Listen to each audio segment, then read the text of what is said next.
Assalamualaikum sahabat vlog harian Yanti.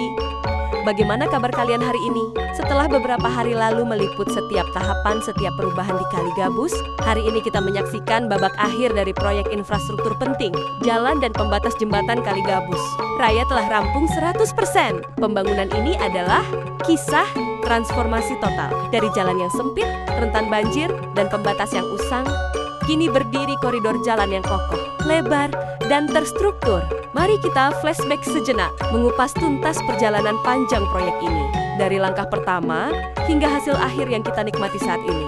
Ingatkah Anda pada update kita sebelumnya, di mana kita melihat kontras, mencolok pada jembatan persimpangan, penting sisi kanan yang sudah rampung, dan sisi kiri yang masih direnovasi? Kini, kontras itu telah hilang. Kedua sisi pembatas jembatan telah tuntas direnovasi, diperkuat, dan kini siap memasuki tahap akhir. Dan inilah finishing touch yang membuat Jalan Gabus Raya terlihat fresh dan rapi. Pengecatan warna pada pembatas jembatan dan jalan.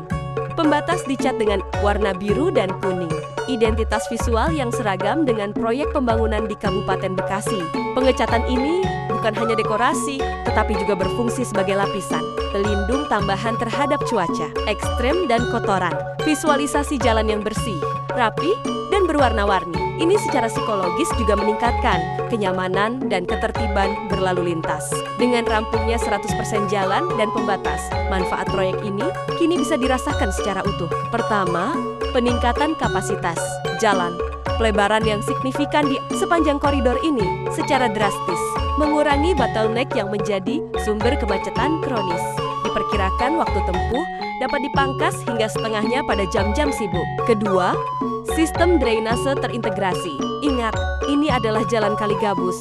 Proyek ini tidak hanya membangun jalan, tetapi juga memastikan integrasi dengan sistem drainase yang baru. Air hujan dari permukaan jalan dapat mengalir sempurna ke saluran samping, mencegah genangan yang dapat merusak struktur beton, dan yang paling penting, mengurangi risiko luapan air dari Kali Gabus. Paralel dengan pengecoran jalan, tahap selanjutnya adalah pembuatan pembatas jembatan dan pembatas jalan di sepanjang bantaran kali. Pembatas ini yang juga berfungsi sebagai tembok penahan tanah TPT, memastikan keamanan pengguna jalan sekaligus melindungi Kali Gabus dari erosi. Tahapan ini mencakup pemasangan backisting cetakan dan pengecoran beton vertikal di sepanjang sisi jalan. Kewajiban kita sekarang adalah menjaganya. Marilah kita rawat infrastruktur ini bersama-sama dengan menjaga kebersihan, tidak membuang sampah, dan memastikan jalan ini dapat berfungsi optimal selama mungkin. Jalan ini adalah milik kita bersama.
Terima kasih telah mengikuti perjalanan panjang ini dari awal hingga akhir. Jangan lupa subscribe, like, dan share untuk mendukung video menarik berikutnya.